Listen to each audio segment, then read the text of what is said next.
I have categorically stated here during my discussion now that I am uttered everything on factual ground. Whatever we have received from the DM Dhalai, whatever reports we have from DM Dhalai, we have stated according to the reports received from DM Dhalai. Okay, and this family has got a valid ration card, and she is availing. This family has been availing all the government benefits under the scheme, various schemes. I don't know from where they have collected such concocted news. Sir তাদের একটা অভিযোগ যে পাহাড়ের অঞ্চলে খাদ্য বিদ্যুৎ সব পরিষেবা একদম পুরো স্তব্ধ হয়ে আছে, যার কারণে পাহাড়ের মানুষ কাঁদছে, যার কারণে আজকে এই পরিস্থিতি যে বাচ্চা বিক্রির পর্যায়ে চলে গেছে এবং যে 5,000 টাকা উল্লেখ করেছেন, এটা কি আপনার মনে হয় যে সম্পূর্ণ মিথ্যা? এটা যে টাকার অ্যামাউন্টটা তুলেছে, টাকার অ্যামাউন্টটা এটা তাদের প্রেসক্রাইবড, আমরা বলি না প্রেসক্রাইবড ফরম্যাট আছে, এটা তাদের রেডিমেড তৈরি থাকে যে 5,000 টাকায় সন্তান বিক্রি। ত্রিপুরা রাজ্যে বামফ্রন্টের সরকারের সঙ্গে আজকে আমাদের সরকারের তুলনা করুন। ম্যালেরিয়া রোগে লোক মারা যেত, কলেরা হয়ে লোক মারা যেত, সন্তান বিক্রি হতো তাদের সময়। ম্যানিঙ্গোকক্কাল বলে মেনিনজাইটিস রোগ কাঞ্চনপুর, ধলাই, গন্ডাছড়া, আমবাসা এই প্রত্যন্ত এলাকাগুলিতে দেখা যেত। আজকে সেখানে উন্নয়ন, ন্যাশনাল হাইওয়ে, জল জীবন মিশন, প্রধানমন্ত্রী আবাস যোজনা, সরকারি ভাতা, সেই জিনিসগুলো পাচ্ছে।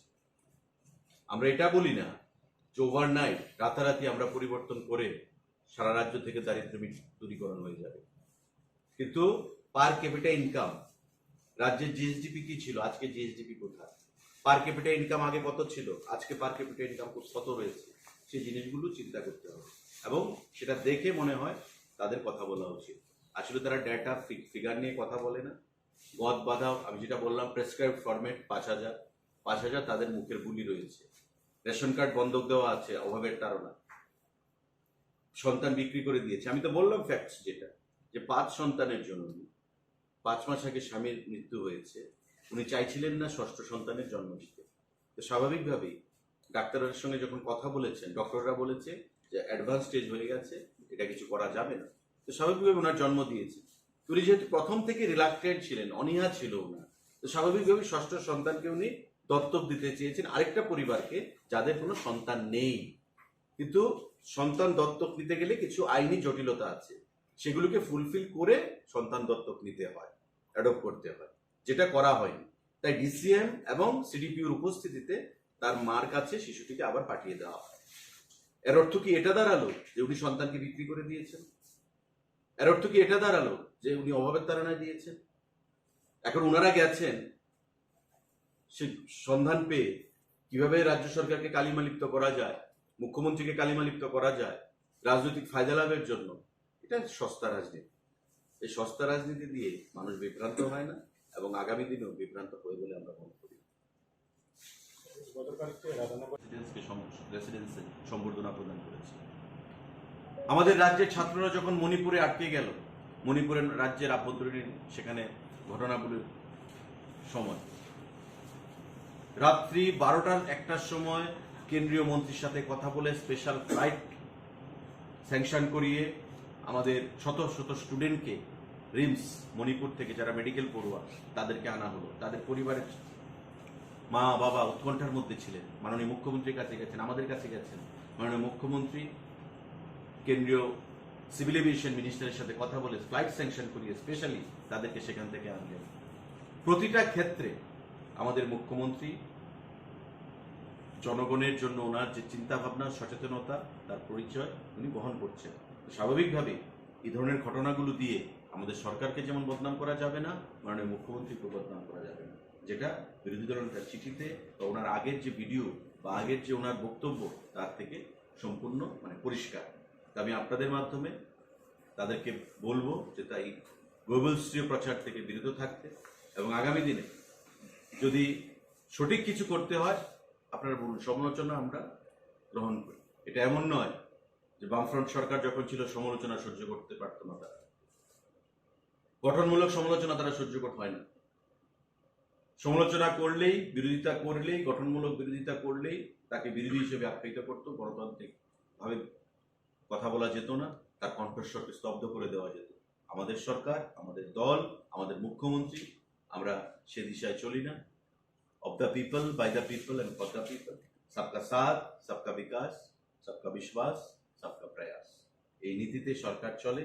সুতরাং বিভ্রান্তিমূলক বক্তব্য থেকে বিরত থাকার জন্য আমরা আহ্বান জানাচ্ছি। অ্যাভারেজ বছরে সেখানে প্রদান করা হয়েছে।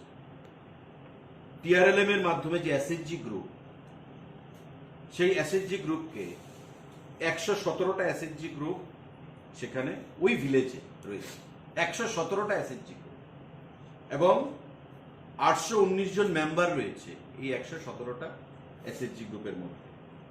এবং তাদেরকে বরাবরই আপনারা জানেন যে টিআরএলএম এর মাধ্যমে যে এসএইচজি গ্রুপগুলো ফরমেশন হয়ে থাকে, তাদেরকে রাজ্য সরকার অর্থ দেয় যাতে তারা নিজের উপর স্বাবলম্বী হতে পারে। এবং ডিস্ট্রিক্ট অ্যাডমিনিস্ট্রেশন সম্পূর্ণভাবে ওই পরিবারকে সহযোগিতা করার জন্য পদক্ষেপ গ্রহণ করছে। এবং নট অনলি ওই পরিবার, টোটাল ধলাই জেলাকে, যেহেতু অ্যাসপিরেশনাল জেলা, ধলাই জেলাকে আমাদের প্রতিটা বাড়িতে জল, প্রতিটা বাড়িতে বিদ্যুৎ, প্রতিটা বাড়িতে ঘর, ভাতা, সমস্ত দিক থেকে উন্নয়নের নিরিখে উন্নয়নকে ত্বরান্বিত করতে সেখানে প্রচেষ্টা চালিয়ে যাওয়া হচ্ছে। কিন্তু যে বার্তাটা, মেসেজটা মাননীয় বিরোধী দল নেতা থেকে প্রদান করা হয়েছে, বা চিফ সেক্রেটারিকে চিঠি আজকে দিয়ে বলছেন যে আপনাকে ধন্যবাদ জানাই, আপনি এই শিশুটাকে উদ্ধার করেছেন, আসলে হুয়েবলসীয় কায়দায় যেভাবে ওনারা প্রচার করেন তার থেকে তারা বেরিয়ে আসতে পারে। 5 সন্তানের জননী, ষষ্ঠ সন্তান উনি চাননি, কিন্তু হাজবেন্ড যখন মারা গেছেন, ওনার প্রেগনেন্সি রয়েছে, উনি অন্তঃসত্ত্বা ছিলেন, হাজবেন্ড মারা গেলেন, ওনার ইচ্ছার বিরুদ্ধে সন্তানের জন্ম হয়েছে, তাই উনি সন্তানকে অন্য কাছে, যাতে ভালোভাবে সেই সন্তানকে আরো বড় করা যেতে পারে, তার ভরণ পোষণের জন্য দিতে চেয়েছেন হেজামারার এক ব্যক্তির কাছে, বিনয় কুমার দেববর্মার কাছে। কিন্তু আইনি জটিলতার কারণে সেটা হয়নি। এর অর্থ এই নয় যে উনার হস্তক্ষেপে, অর্থাৎ বিরোধী দলনেতার হস্তক্ষেপে সেই সন্তানকে তার মার কাছে আবার ফিরিয়ে দেওয়া হয়েছে। আজকে ওনারা এটাই প্রমাণ করতে চাইছেন যে আমরা ইন্টারভেন করেছি, তাই প্রশাসনিক ইন্টারফেয়ারেন্সে বা হস্তক্ষেপে সেটা শিশুকে মার কাছে আবার দেওয়া হয়েছে। আসলে ঘটনা সম্পূর্ণভাবে মিথ্যা। এটা আমি ব্যাকগ্রাউন্ডটা আপনাদেরকে এই কারণে বললাম, কারণ মুখরোচক গল্প রটানো খুব সহজ, ক্রেডিট নেওয়ার প্রচেষ্টা করা, যেটা আমরা দেখলাম জিতেন্দ্র চৌধুরীর মাননীয় বিরোধী দল নেতার চিঠিতে, সেটাও পরিষ্কার যে আপনি হস্তক্ষেপ করেছেন আমার চিঠি পেয়ে, অর্থাৎ credit goes to me, credit হচ্ছে আমার, আমি মা কাছে শিশুকে পাঠিয়েছি। আসলে মা চাননি ষষ্ঠ সন্তানের জন্ম হয়েছে, এখন আইনি জটিলতার কারণে ডিসিএম এবং সিডিপিওর উপস্থিতিতে সেই মাকে আবার সন্তানকে মার কাছে ফিরিয়ে দেওয়া হলো। আইনি জটিলতার কারণে সেটা হস্তান্তর করা যায়নি, দত্তক নেওয়া যায়নি। কিন্তু সেটাকে ঘুরিয়ে আজকে তারা যেভাবে বললেন তা আমরা নিন্দা জানাই, এবং আগামী দিনে এ ধরনের বিভ্রান্তিমূলক বক্তব্য থেকে, বিভ্রান্তিমূলক যে রচনা, তার থেকে বিরত থাকার জন্য আমরা আহ্বান জানাব। আমাদের মাননীয় মুখ্যমন্ত্রী নেতৃত্বে যে সরকার আমাদের চলছে, প্রতিটা পরিবারকে কিভাবে সুশাসন প্রদান করা যায় তার জন্য আমরা আন্তরিক।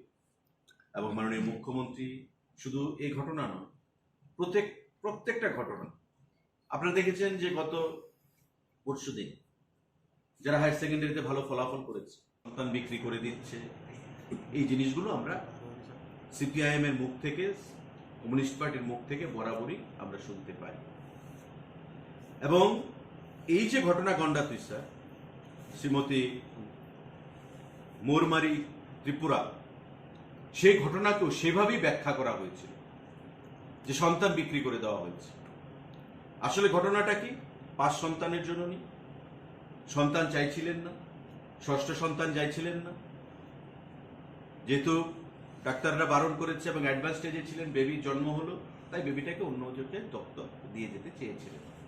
আজকে সেই ঘটনাটাকে মানুষকে বিভ্রান্ত করার জন্যে তারা সন্তান বিক্রি নামে সেখানে আখ্যায়িত করলেন এবং চিফ সেক্রেটারিকে ডিএমকে ভিডিও পাঠালেন তাদের ভিজিটের এবং রাজ্যবাসীকে বিভ্রান্ত করলেন। এবং আপনাদের অবগতির জন্য আমরা জানাবো যে প্রতি মাসে রেশন শপের মাধ্যমে তারা সমস্ত জিনিস পাচ্ছেন। Process has been also initiated to provide state widow pension DM এর তরফ থেকে। আমাদের যে বিধবা ভাতা আমরা যেটা দিই প্রদান করি, সেই বিধবা ভাতা প্রদানের জন্য প্রসেস শুরু হয়েছে। তার বাইরে ফিনান্সিয়াল অ্যাসিস্ট্যান্স তাকে দেওয়া হবে for education and improve nutrition তার ছেলে মেয়েদের জন্য, সে ব্যবস্থাটা রাজ্য সরকার সেখানে করছে।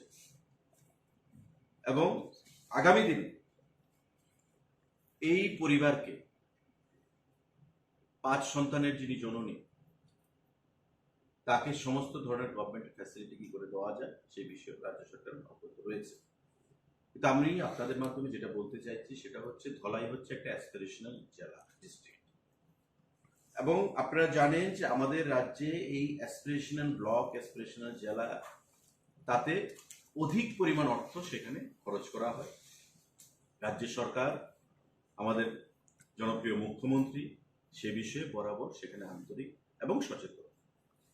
জাস্ট অবগতির জন্য জানাবো যে আমাদের health, nutrition, education, agriculture, water resource, financial inclusion and skill development এই জেলাতে special emphasis on health education 18 থেকে 19 তার ডিস্ট্রিক্ট হ্যাজ রিসিভ 43 কোটি টাকা। 43 কোটি টাকা শুধু স্বাস্থ্য দপ্তরকেই সেখানে প্রদান করা হয়েছে।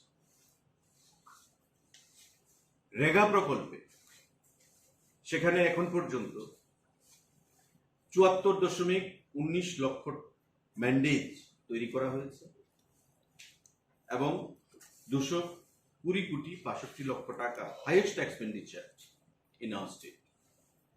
220 কোটি 62 লক্ষ টাকা 2023-24 অর্থবর্ষে সেখানে খরচ করা হয়েছে। অর্থাৎ অ্যাসপিরেশনাল জেলা হিসাবে 220 কোটি 62 লক্ষ টাকা এই ধলাই জেলাতে খরচ করা হয়েছে অ্যাসপিরেশনাল জেলা হিসাবে। পিএমএওয়াই আবাস যোজনা, সেখানে আমাদের 18,160টি ঘর স্যাংশন হয়েছে এবং 250 কোটি 21 লক্ষ টাকা সেখানে খরচ করা হচ্ছে। অর্থাৎ এটাও আমাদের রাজ্যে হাইয়েস্ট। 18,160টি ঘর স্যাংশন এবং 250 কোটি 21 লক্ষ টাকা হাইয়েস্ট স্যাংশন আমাদের এই রাজ্যে ধলাই জেলাকে প্রদান করা হয়েছে। মাননীয় বিরোধী দল নেতা অবগতির জন্য জানাচ্ছি, বিরোধী দলের অবগতির জন্য জানাচ্ছি যে TRLM, Tripura rural livelihood mission, আমাদের এই যে মহিলার যে ভিসি উত্তর গন্ডা তুইসা ভিসি, সেখানে 915টা জব কার্ড হোল্ডার রয়েছে আমাদের, মানে রেগা প্রকল্পে।